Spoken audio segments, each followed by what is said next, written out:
Get your coffee ready because the Atlanta Braves are taking on the San Diego Padres at 10 p.m. tonight. Here's your 15-minute scouting report for today's game.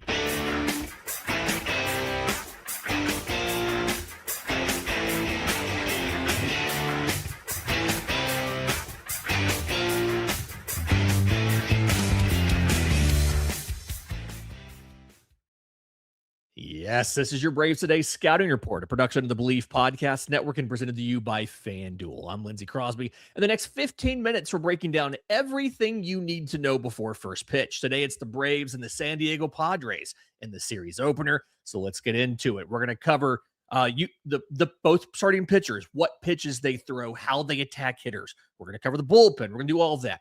But we're going to start with the lineup. So Atlanta Braves have put out their lineup for the opener. Mauricio Dubon leading off in left field.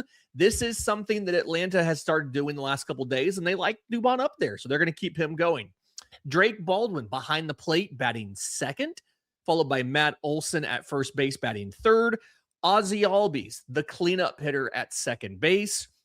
Michael Harris II in center field batting fifth, followed by Austin Riley at third base batting sixth.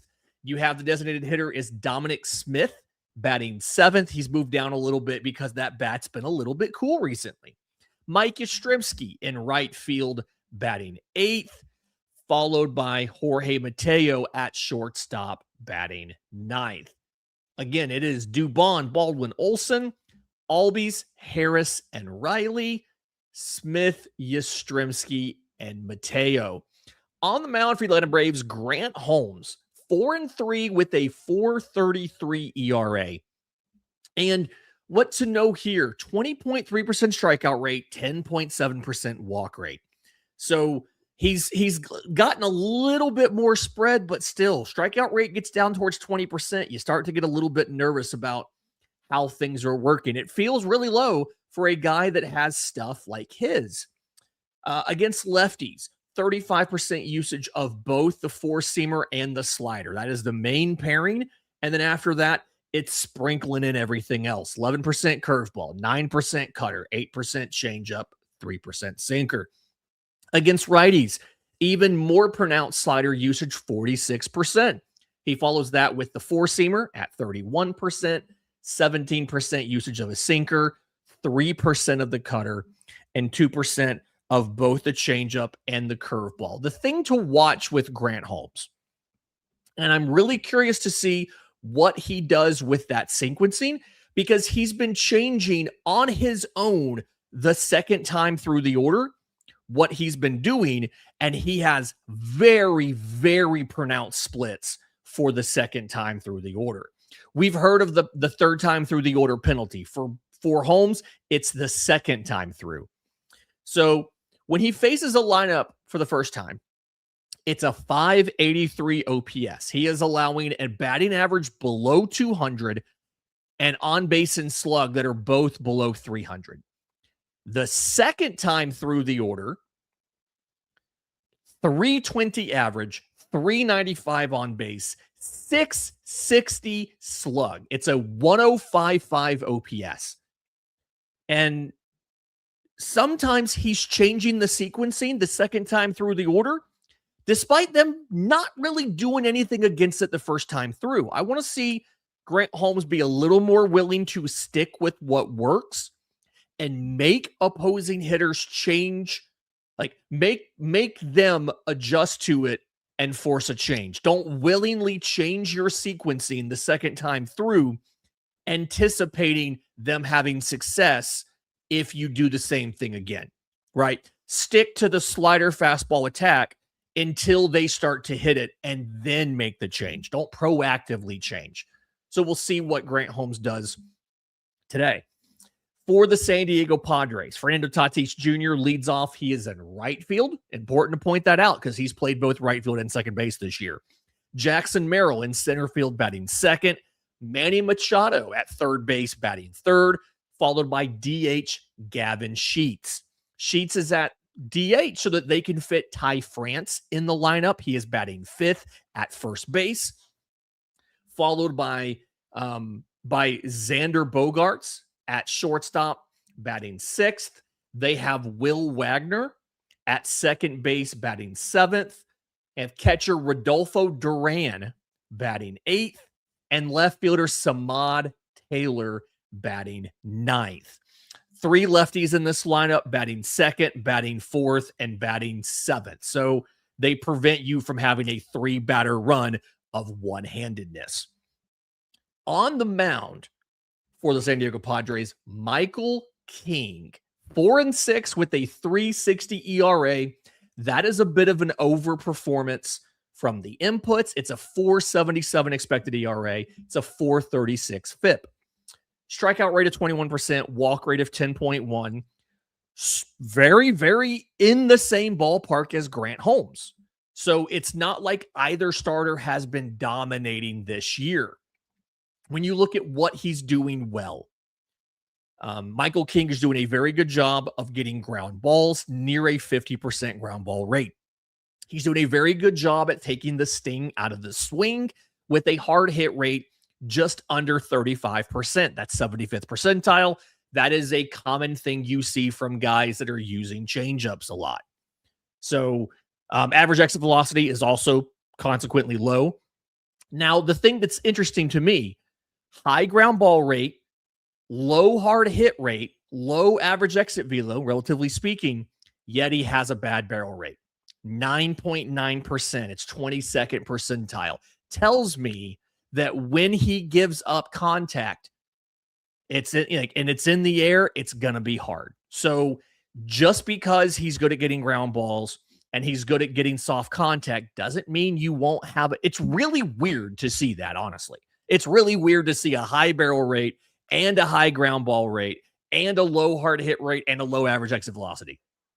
What a weird combination.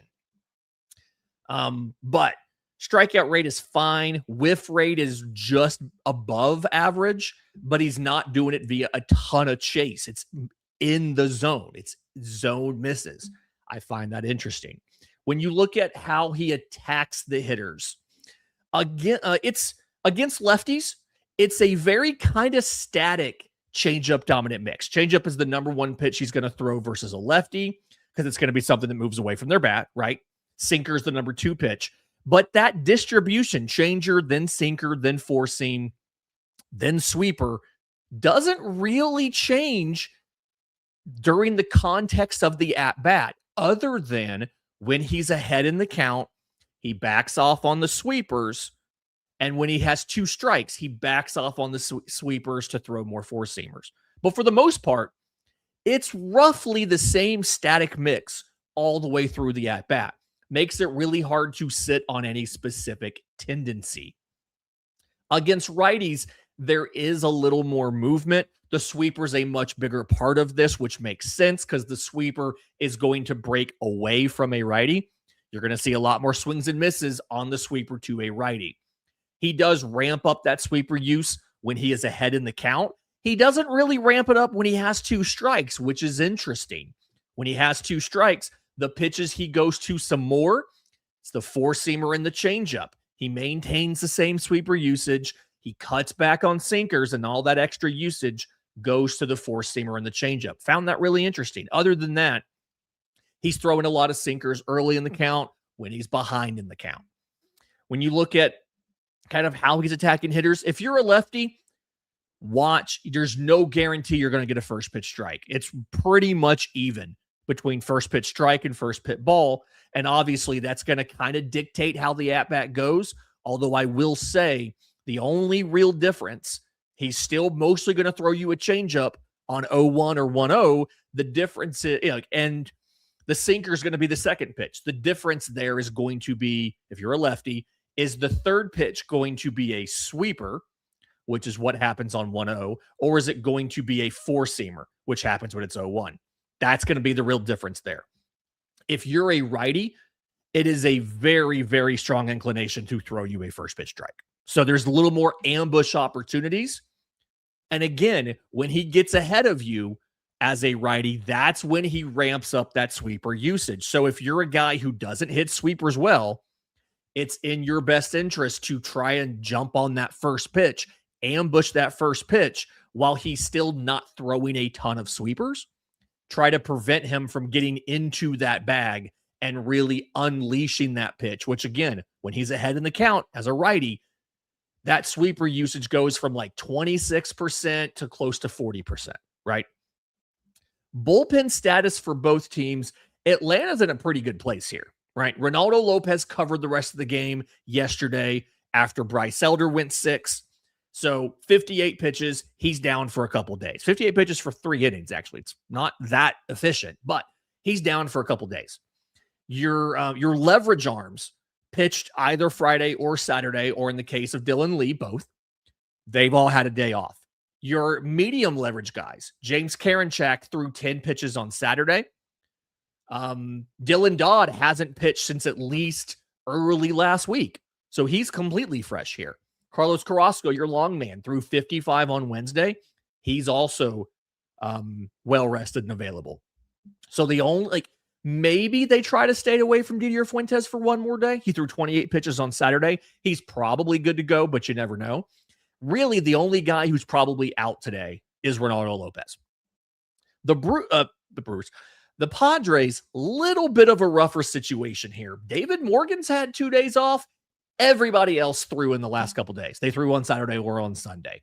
Some of them, if you're just going off of pitch counts and usage, there's probably like 3 or 4 guys that need to be down, right? Yuki Matsui has thrown 51 pitches in the last 3 days. He's one of the many lefties in this pen.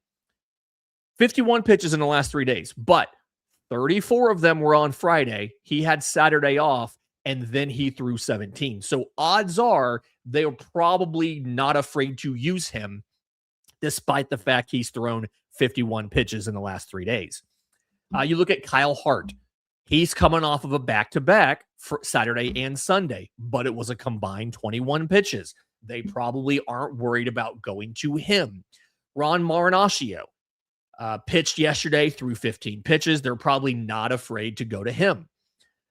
You look at Jason Adam, 39 pitches in the last 3 days, but the back-to-back was Friday to Saturday, and he got Sunday off. In a perfect world, they probably don't use Matsui. They probably don't use Hart. They probably don't use Adam. Adrian Morejon threw 35 on Saturday. They probably don't go to him either. But in this situation, with the team struggling as they had, or as they have, they probably want to get somebody going before they go to Mason Miller, who threw 21 pitches on Saturday. So most of this pin is probably up. And in reality, half of them should probably be down for today, given that it's mid-June. You don't want to burn these guys out yet. So length out of Michael King would be the thing that the Padres want the most. Kind of final thoughts here on this one. Last 5 times out, Michael King's not actually been great. 6.41 ERA. 6 of his 10 home runs he's allowed came in this span. 4 of the 5 losses he's taken have come in this span. It coincides with the reduction in swinging strikes. So the question here is this just a coincidence? Is there something different about what Michael King is doing in these last couple starts? But either way, it feels like he's a little bit vulnerable here. We already mentioned the Grant Holmes second time through the order stuff. Really kind of curious to see again what kind of adjustments he makes here. But also feels like it's a big deal for the Braves. Braves Today sponsor FanDuel has them as a slight underdog on the money line. It's pretty much a pick 'em here. It's very, very close. The over-under 7.5 runs. FanDuel thinks this is going to be a very low-scoring game. It's all going to come down to the offenses, obviously. Can Atlanta figure out Michael King before the Padres get that second crack at doing something off of Grant Holmes? The other part of this, though, the Braves went 1-6 in San Diego, against San Diego last season. And obviously, in San Diego, they were 0-2 in 24's wildcard round. So they've got some demons to exercise against the Padres. Let's see if they can start this road trip off with a win. That would be very nice, simply so that they can kind of, again, exercise the demons of not producing against the Padres. That's your Braves Today scouting report. If you want the deeper analysis, the lineup breakdowns, everything behind the numbers, make sure you are subscribed to Braves Today. Enjoy the game. We'll be back after it with the postcast. over on Locked On Sports Atlanta, and our game recap called Today's Three Things over at bravestoday.com.